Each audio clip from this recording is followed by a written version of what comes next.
2020 has been a very difficult year for most of us.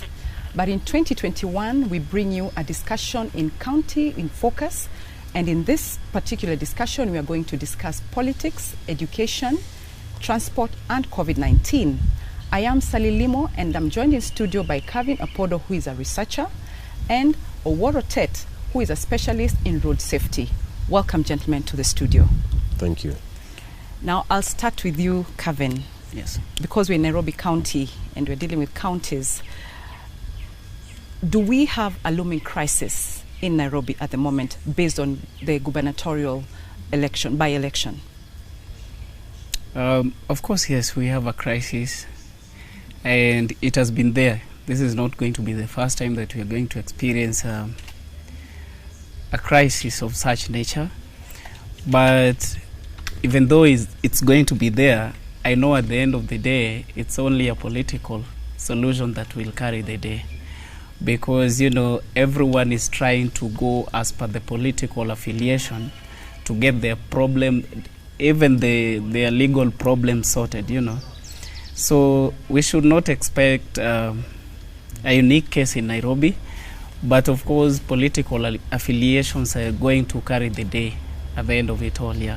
Yeah, so when you say we've always had a crisis, yeah. What do you mean? There's a viewer there who doesn't understand when you say we've always had a crisis. Exactly what crisis is that we've always had? We've always had budget stalemates with the counties where we've had a problem, the governor approving a budget that has been passed by the county assembly. But always, even with the MCAs, whenever they are called upon to talk about the crisis, they always try to reason in regards to their political affiliations, Mm-hmm. Like somebody will come and say, you're trying to reason as if you're defending a Jubilee party, you're defending your NASA coalition, or you're defending the president or your party leader for that matter, But I'm not trying to say that should be the case. Of course, we should have legal processes and procedures carry the day whenever there is a legal crisis, and political processes and procedures followed. But whenever it is a legal process, like what Sonko just did, he followed a legal procedure to challenge his ouster. So I think every political player in Nairobi should give a chance to legal procedures to carry the day. Thereafter, they can carry along with the political processes. I agree. Legal procedures should carry the day. Yes. But we know our country, the legal procedure can take ages.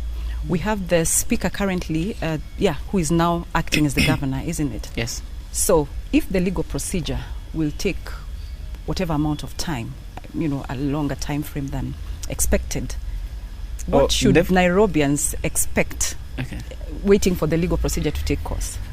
Definitely the judiciary have their ways of doing things, At the moment, this is an emergency, mm-hmm. and it needs every emergency that to be put in place so that it can be handled as soon as possible.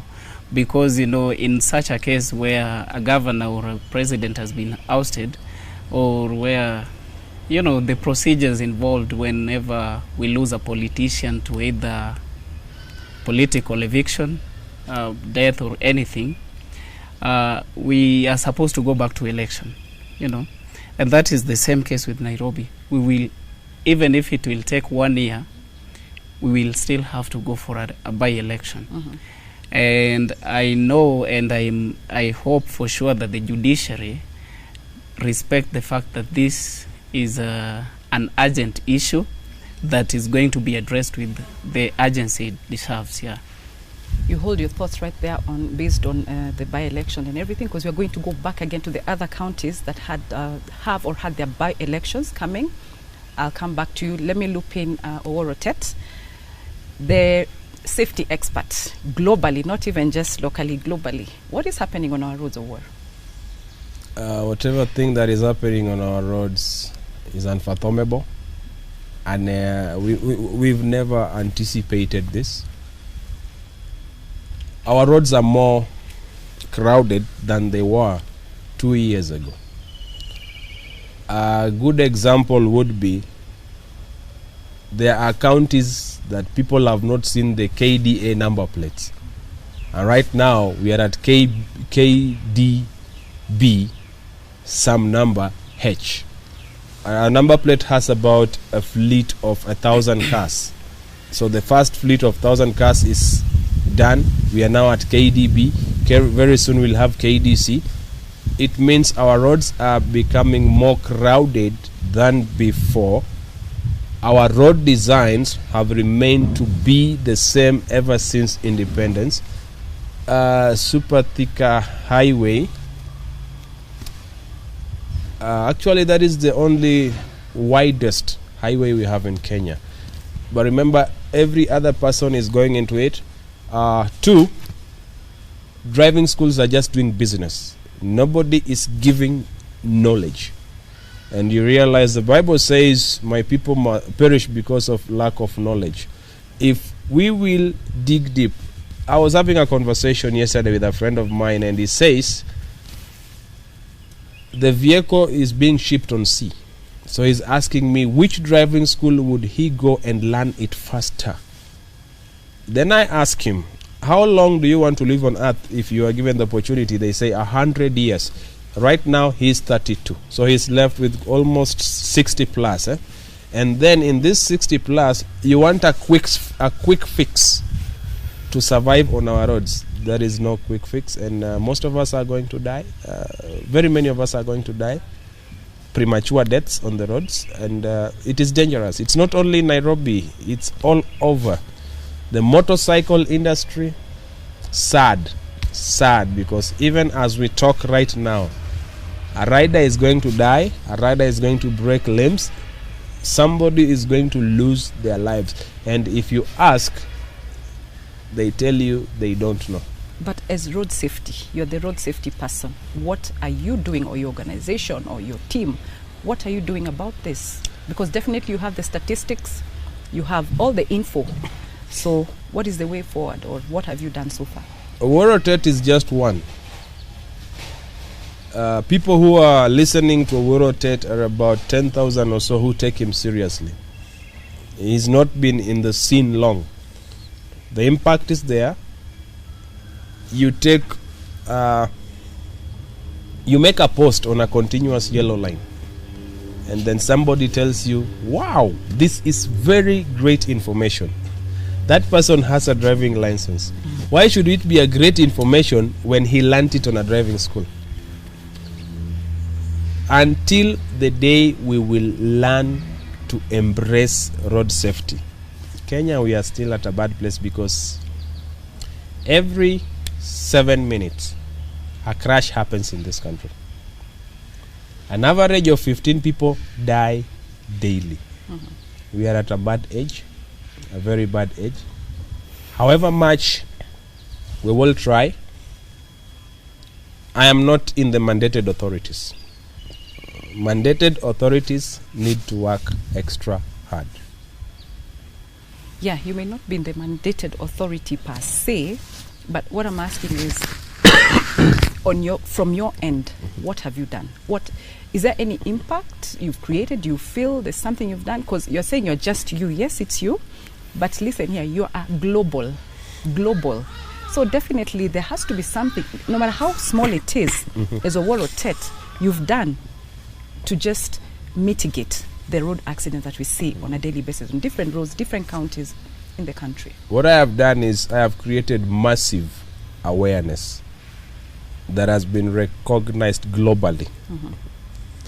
But even as we speak right now, there is somebody who is watching this show from a county somewhere. Apart from just watching, how sure are we that they are listening and taking notes and then beginning to imply? People listen to come and challenge you. People listen to get the information. But you see, we are a generation of quick fix. You are stuck in the highway. Just go to YouTube. Somebody created what they happened. Remember, his experience and yours are totally different. But we want to We are a copy-paste generation, and that is why our people are dying. For instance, the category of road users, we have a pedestrian walking on foot, we have a cyclist riding a bicycle, we have a motorcyclist riding a motorcycle. In these three that I've mentioned, the pedestrian is seen as the least successful. Why? He's walking on foot. What does he have to tell you? The cyclist diminishes the pedestrian. The pedestrian looks at these other two people as superior people. What can I even tell them? You have traveled in our shuttles. The driver is overtaking on a bridge. You are a driver, you know all the rules. You keep, ma'am. What then do we expect? It's going to hurt us, and if it is not looked into deeply. It always pains me because no politician is talking about it unless it affects them. When their relatives are hurt, you hear them all over social media. My people got a crash. So I'll come back to you. I want us to discuss about these same pedestrians who feel tunaonewa per se, because they also have a role to play in the kuonewa bit, okay? To you, Kevin. We were talking about by-elections in Nairobi, and now we can shift gears to, we have by-elections coming in Kabuchai, okay?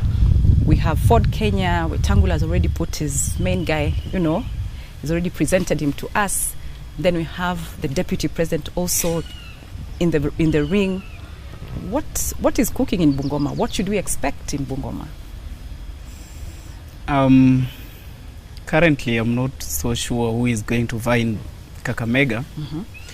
But one thing I'll say is that should it be between Wetangula and Ruto, or the Tanga as they call it. In Bungoma, yes. In Bungoma, I think Wetangula might use the good relations he has with the Kieleweke wing to try and look for support.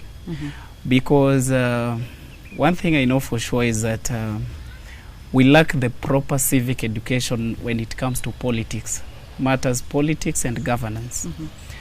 Whereby if you go back to our rural homes, and you try talk about something, maybe a political implementation or anything, no one will be able to talk about it soberly. But if you go and ask with the local language, like dizia tunakunywa nani, you know, they will be able, you start getting the excitement, because they've known that unfortunately they've lived to believe that politics is about exchange. Isn't that what it is about, our politics? That's what it is about, isn't it? Unfortunately, that is what it is. Yeah. But that should not be it, you know, because, you know, let me now broaden my discussion to cover about this. You see, we've been made as Kenyans to believe that some of the services that we are supposed to get from our government of the day are favors. We should pay for it. Of course we should, because we pay it. I'm saying people think we should pay for it, yet it's your right to get. Yeah. So they believe, or we've been made to believe that they are favors. These are not favors. These are our rights, you know. So imagine someone you are trusting to go and defend your right at the highest table, as an MP or a senator or a governor or even a president, is coming with 50 bob or 100 shillings to come and buy your trust. You know, with this, you know, you'll not be, this person will not be answerable to you because he had bought the trust. So he expects you to trust him, or to keep the trust until the next general election. That's what I'm saying. That is our culture. Yes. And we are going to suffer for whatever we've adopted. Back to Kabuchai. Now, that is the same case that we are going to experience in Kabuchai. Currently, we are facing an economic crisis. Our pockets are empty, you know. And even back in the villages, it's worse compared to even the cities and towns, you know. So whoever will get there with cash, that is the person who will carry the day. And don't be surprised if we experience the same drama like we saw in Msambweni, you know. Yes. Because people have believed that whoever comes with cash is the Is the guy right to leader. elect, you know. Not knowing that we should elect policies. We should elect agendas, you know. Yeah, long term, Yeah. not short term. Yeah. Yeah. And in Kabuchai, do you think this is a proxy popularity contest probably between the Ford K boss and the deputy president? Do you think, you know, they're trying to show each other who has the muscles? Of course, there is a difference between the two guys in a broad daylight. The difference is like day and night, you know. We know who is who, you know. But just as I said, Wetangula is going to try and seek the attention of the Kieleweke wing. Because, you know, right now after the Msambweni by-election, the Kieleweke, the Timbaba, they are a bit tensed, you know. And they want to ensure that they revenge in every by-election that is going to take place. So even if the Baba is not going to field a candidate in Kakamega, don't be surprised when you see Wetangula and Baba going there one day, or Baba MPs going there one day to campaign for a Wetangula candidate. Yeah. Okay. Politics then again takes a short break at this point. Oworotet, the Northern Corridor. Let's go back to December. Lots of traveling and everything, and then we see a lot of accidents. The Northern Corridor comes from, you know, it's a long one. From Many Mombasa accidents. to Cairo. Exactly. Look at that, all the way. There's so many accidents on the Northern Corridor. What is going on? What are the black spots on that road, and why? Because really, you know, the number of deaths on that highway is quite shocking. We have 3 legs that cause crashes. We have the human factors, we have the environmental factors, we have mechanical factors. Mechanical factors and environmental factors are still determined by the human factor. Why should 10 vehicles go across a curve successfully, and then the 11th one misses it? Many people ask me why I keep pointing at the human factors. When you park your car just besides the road, and I park my car, and Calvin's parks their car, will we have a crash? But when we are on the move, these vehicles are not self-driven. There is someone inside that car who controls that car. But you realize that in this generation, we have very few drivers. If we decide to go for professional drivers in Kenya, there are less than 2,000 who are qualified to drive safe. The rest Less are than vehicle 10, you say? movers. Less than 10?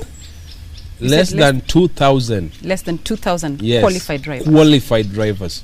That's the statistics. That's a fact. Yeah. Then the rest are just vehicle movers. Because I drove all the way from town to here without causing an incident, I get the confidence of driving back. And because I do it, it becomes a culture. You hear people telling you, I've been driving for the past 25 years, and then always they are caught overlapping. Is that a good practice? And then they will teach someone the same. They will encourage someone to do the same. We have driving schools with very limited resources. You drive around. Let's talk of Nairobi, where is the capital of everything. All resources should be in Nairobi. All the information is considered to be in Nairobi. You still see a lorry with 17 students. Limited fuel. The lorry has mechanical issues, and all this should work within the fuel limit that is there. So you drive about 100 meters. Next. In 21 days, so remove the weekends because people don't go to driving schools on weekends. Remove few days that you go absent because probably you are working. That day you are not able to go and attend class. In 21 days, somebody pays their way, they get their driving license, they have it. Their car is being shipped. Okay. How many L plates, vehicles with L red plates, have you seen with the driver alone? What does the rule say? You cannot drive a plate with an L sticker alone. You have to have a guide with you. Yeah, so does this also, that contributes to now all the accidents we see on the different, different counties as you go through the northern corridor. That contributes. That's what a you're lot. saying. Because there is somebody who did his driving in Siaya County. They cannot attempt driving in Nairobi. Mm-hmm. But back at home, they are professional. The same is happening in Kitale. Mm-hmm. Then one day something happens. They meet on the highway. And everybody wants to tell you how knowledgeable they are. Yeah. That is why we see people sleeping in traffic. Because everybody believes in Europe, in Britain they keep left. US they keep right. In Kenya, the road is the road. Mali utaona mwanya, have your way. Fine. Talk to me very briefly, just before we go for a break. Talk to me about the black spot. What determines that this is a black spot, and what causes it to be a black spot? What makes a road be a black spot is the number of factors that lead to accidents at that area. A good driver should be able to see between 250 meters and 300 meters. They get into crashes. You ask them what happened, they tell you, I don't know. What did you see? I didn't see. What did you think? I didn't think. There's no way the book says do not overtake at a bend. A bend is a blind spot. It's a spot that you cannot see the other side and the surprise it has for you. A bridge, an ascent, people are going uphill. A black spot is anywhere that you cannot be able to control, and most people term it as a place that is more of haunted. Mm-hmm. It is not a place that is haunted. We are going into vehicles, you want to overtake, you see, like Bonje is a curve and it's a descent. You get tempted to drive fast, but then there are physical forces, the air resistance. People are driving without determining the vehicle dynamics, and it's working against them. This is what I always say. The people who marked the road with a continuous yellow line, yes, they were not fools. I dropped physics in Form 2. I did not perform well in mathematics, but I want to do an overtake. I think we can just call that ignorance or pride or something, because everyone went to school and they know what they're supposed to do, but they just ignore. Now, let's take a break, then we come back and discuss hotter issues after this. Dear viewer, we're going to take a very short break, and we'll be right back with much more on counties in terms of education, still on politics, COVID, and much more. Stay tuned. Welcome back, and we request you to keep on interacting with us on our social media, Twitter at Lookup TV, Facebook Lookup TV, and you can also engage us on our SMS line, which is 20374, for more interactions and give us your thoughts on our discussion tonight on counties. Welcome back to studio, gentlemen. Kevin, I will take you to Kisumu County. In Kisumu County, we have the port, the 3 billion port, which Kenyans now have called it the secret port, quote unquote. What is happening, with the port, which people are really looking for? The Kisumu residents were really looking forward to it, and not just Kisumu County. I think it was going all the way, Bumula, all that. What is happening? There is no forensic audit that has been done in regards to the port, but I think you're asking for my honest personal opinion when it comes to the port. Personally, I think since handshake, we've seen the president go to Kisumu at least more than 3 times. Personally, from my point of view, the friendship between the president and the former prime minister is an amendment of their family friendships. It has little to do with the governance. It has little to do with the political parties. But this is an amendment of the previous friendships that their fathers had and their families had.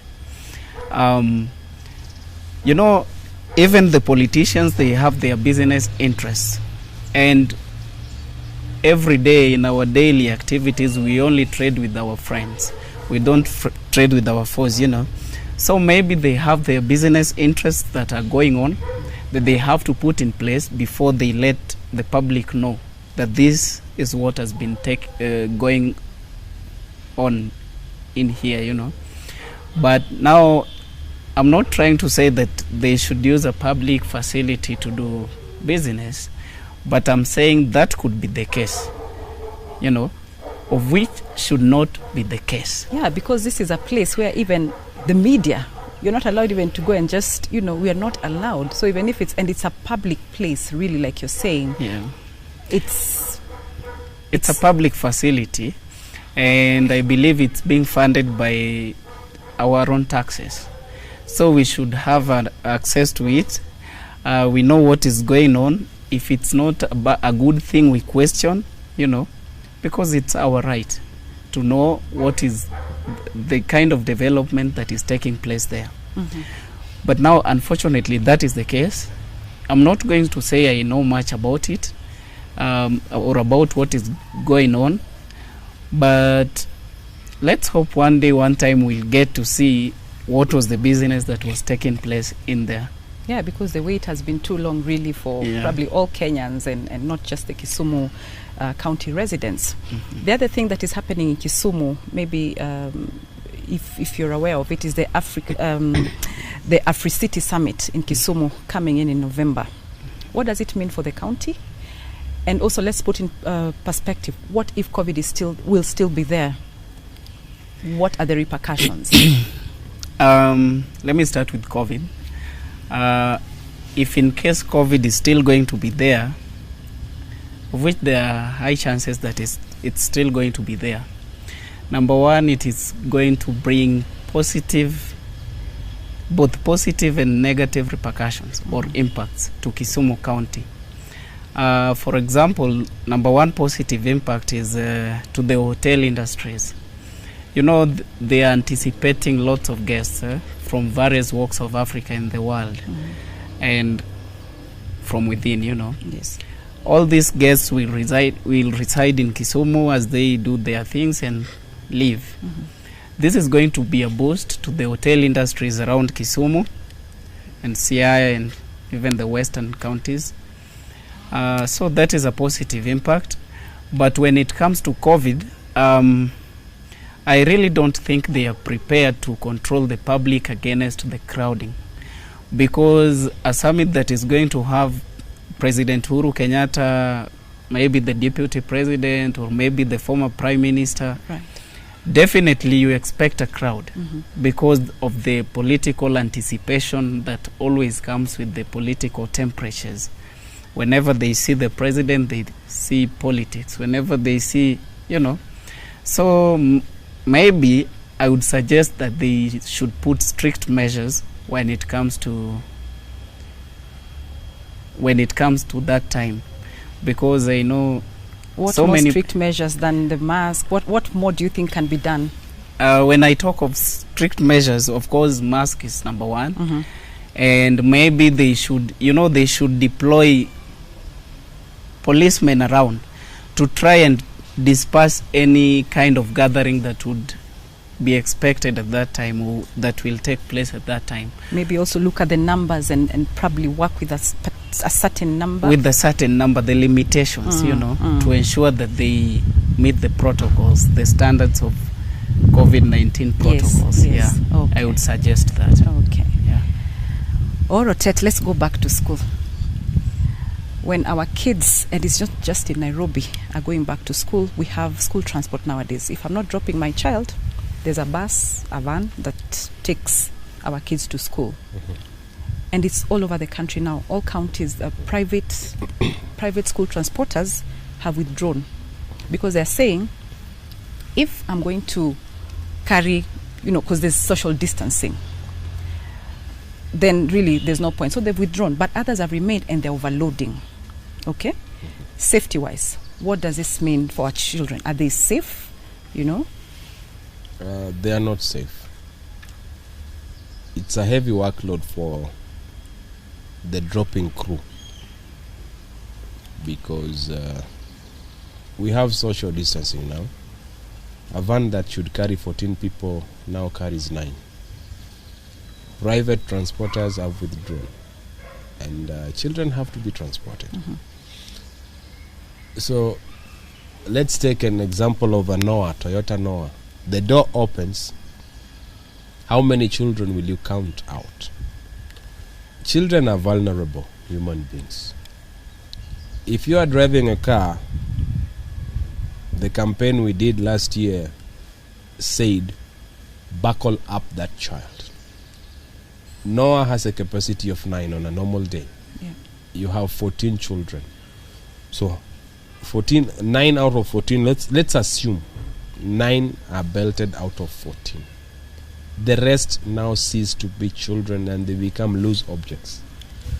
We have 3 types of crashes: the vehicle crash, the human and vehicle interior crash, and then we have the human organ. So I want to talk about number 2, the human and the vehicle interior crash.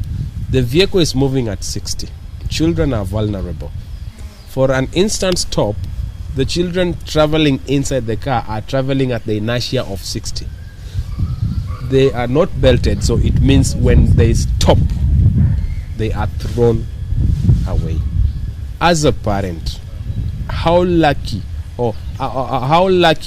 you are that your child comes back home safe. Mm-hmm. That unlucky day, the what if day,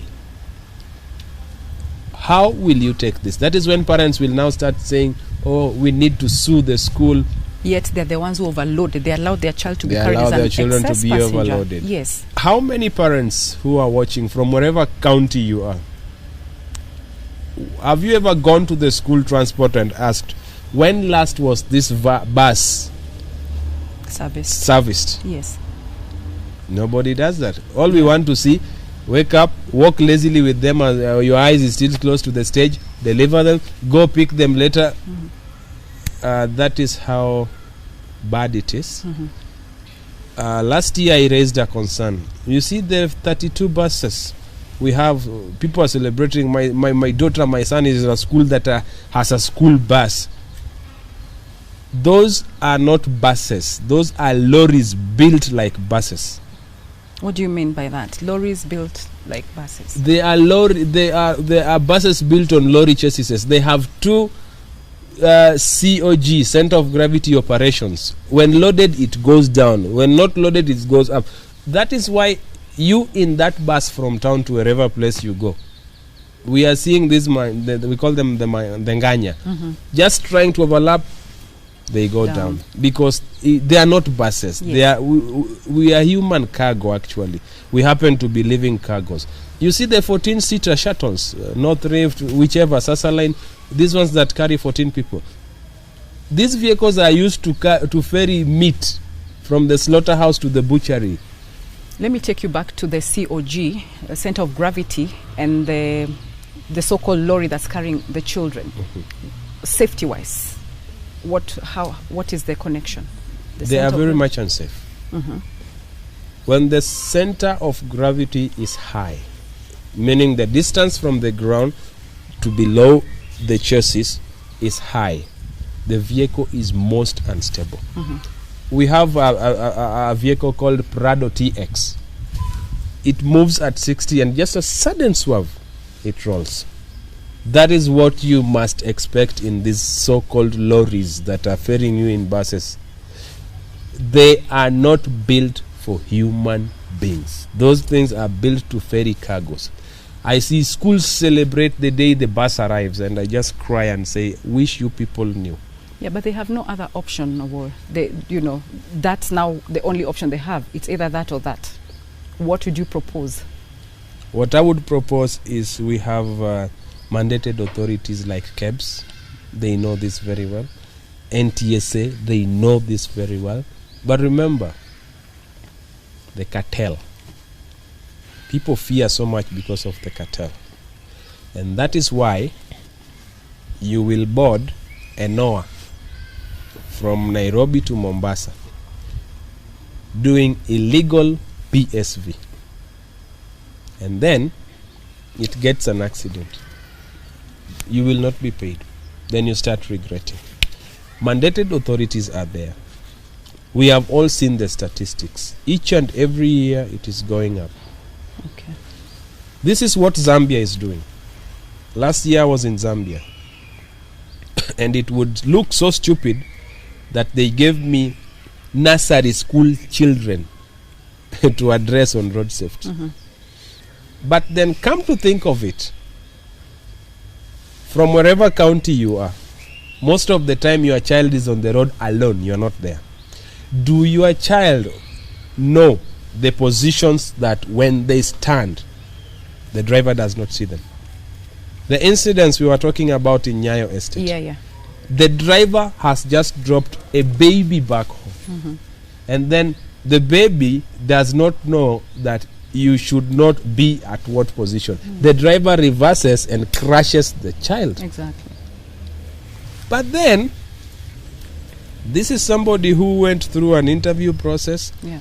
The interview committee ascertained that this guy is qualified to drive. So it's not about just driving. Parents who are watching, you could be in Kajiado, you could be in Kiserian, you could be in Eldoret. We have a role to play. Yes. And if the government of Kenya would do this from an expert level, introduce road safety at young ages. The children in Zambia, they were taught to walk in a reflective jacket. I walk in mine. People ask me why. I am more visible to that driver, that motorist, that cyclist than Kevin is right now. Mm-hmm. Human being gets attracted to shouting things. Great. Now, you've talked about the parents in Eldoret, in wherever, different counties. I'll come back to you so that you tell us how you've been able to reach those parents. Have you been able to, or what you're doing to reach the different counties to help in road safety? But still on education, Kevin, we've gone back to school. Since Monday, we've gone back to school. The CS has been very categorical and strict that every child must go back to school. And we've had, UNICEF Kenya, everybody, some parents are up and saying, yes, we should go back to school. Do you think schools were ready to receive the children? And do you think the government was well prepared to have the children back in school? No school was ready to receive the children back. And the government as well was not ready. You see, for example, when the Form 4s resumed, the government itself was in a panic. How many students did we lose to COVID? How many teachers did we lose to COVID? During the first reopening, we had the principal from Oyugi Ogango in Migori. Mm-hmm. I hope you saw that.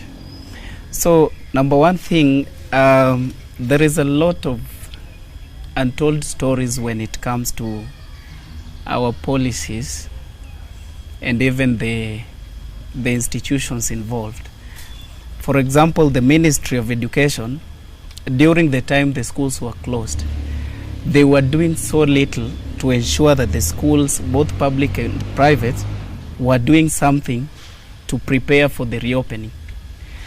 You didn't even see the CS going around ensuring that each and every school in different counties prepare their classrooms and their school compounds and their dormitories and stuff for the school reopening. Let's take a case like Baringo, for example, with the floods, with the floating class, not even a class. Yeah. The classes, the watery classes, water all over. you know, and then you still expect a parent, because I heard that parents have to pay for the same boats to ferry their kids to and from school. Where do you expect a parent who is economically deprived, you know, to still get money to ferry their kids to and from school, you know? Secondly, when it comes to the safety of the children in school, I feel they are at risk as we speak, because, you know, I just saw a niece of mine went to school with a mask, and then she exchanged with a colleague, and when she came back home, she said she didn't love hers, so they decided to swap. Who is supposed to take care of this? Is it the parent who is back at home, or is it the teachers? And if it's the teachers, where will they get the time to teach and still take care of the children? You know, that is hectic. And you can imagine the number, you know, the numbers must be yes, I think overwhelming. Part of the stimulus package that the government put in place would have been used to even hire intern teachers or intern caregivers to take kids through the time of transition. You know, this is a new environment, this is a new condition. If, as the adults, are not ready and we're not ready for it, or don't even have a better understanding about COVID and its protocols, what do you expect the kids would have done? They as well cannot be aware of how to take care of themselves. The government, through the Ministry of Education, ought to have put caregivers in place, even for a given period of time, to ensure that they help the kids take care of themselves during the school periods. Yeah, because I think, how do you expect a school with over 400 kids? You expect the teacher to teach in class, and to take care the of teacher the to come back during the breaks and take care of the kids. That is impossible. So in short, you feel the government was not prepared at all? It was not prepared. Okay. Yes. Oworotet, you had talked about parents' awareness as well on road safety. What have you done, or how are you reaching out to those parents in different counties? Because definitely you're based in Nairobi. How do you get out to the other parents to create this awareness? Let me say something before I answer that. The reason why we are failing in the transport system is because we are using the same system for different generations. If we were wise, the past 3 generations, we would have learned how to do it differently. How am I reaching out to someone? Let me take you back. You say we are doing transport the same way. So it means you, by the time you're going to school, you used to be ferried by a school bus? Not that way. What, kindly expound on that. Let's go on the recruitment system of a school bus driver. Yes. Because just a few years ago, you would even have a green bus to transport children. You would have a private car, load everybody, and just do it. Then Mr. Matiang'i came in with a global standard yellow bus. The reason why we have a yellow bus is so that you can see it from far. There are countries that if you are going to attend an interview and a school bus was in front of you and it is a yellow line, you attend late and tell them a school bus was in front of me. You already passed the interview. Because they know if it stops, you stop. Okay. We have seen a lot that has happened. Mombasa, there was a bus that a child slipped from inside the bus and he was ran over. What are we going to do different? Okay. You asked me, how am I reaching to Mama Mboga? Yes. In Machakos County, in Machakos County, Garissa, in Turkana. The road network has greatly improved in the country. Technology has greatly improved in the country. I have used social media a big time. But remember, not everybody will read that post you make on Facebook. Not everybody knows how to do Twitter, even in Nairobi. So what I have done is I have visited several vernacular media stations. And I don't even talk much. I just give an interesting thing.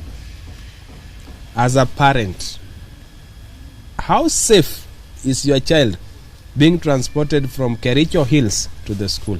And just post a photo of them in Pro Box, they are loaded. So I have used media, I have used radio stations. Great. Massive impact is there.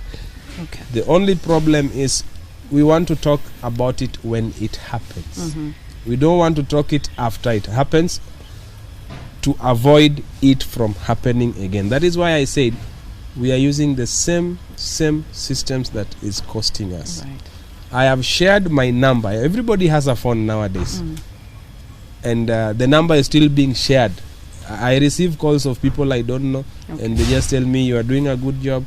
So if the government creates more awareness, and my advice would be, please include this in our schools. Great. It will work. Okay. Because time is not on our side, and my director is telling me that we need to wind up. Maybe we can just finish with COVID, because it's the elephant in the room actually right now. We've traveled, we've come back. What should we expect? And this one, both of you will just say something very briefly, 30 seconds each, and then we can wrap up. What should we expect with the COVID pandemic, with the travelings that we've had, the festive seasons? Kevin, very quickly. Number one, I'm so shocked that the government could not regulate movements during the festive season. Yet they did it when it was not of importance. You know, by the time they were doing it, not so many people were interested in traveling home. But when it came to the festive season, so many people were interested to go back home and share a moment with their families and friends back at home. So I'm so surprised that they did nothing about it. And secondly, maybe or maybe not, the Ministry of Education of Health is prepared. Good. Should the numbers hike, because they did nothing about it. Okay. Yes. Thank you. I will rotate very fast. COVID is real. It might stay with us here longer than expected, like the HIV virus. Let us take personal responsibility. The government is an institution, it's not a person. When you die, the government still runs. So I urge everyone out there, take the cautions given by the medics. If they tell you sanitize, sanitize. If they tell you put on your masks, put it on. It is your personal responsibility. Thank you. Thank you very much, gentlemen, for honoring our invitation. I really do appreciate both of you coming, and this is a discussion I think which we can have again and again. Thank you so much for the insights you've given unto us. And for you, dear viewer, we want to thank you for your time as well. Keep interacting with us on our social media platforms, Twitter at Lookup TV, Facebook Lookup TV, and on SMS 20374.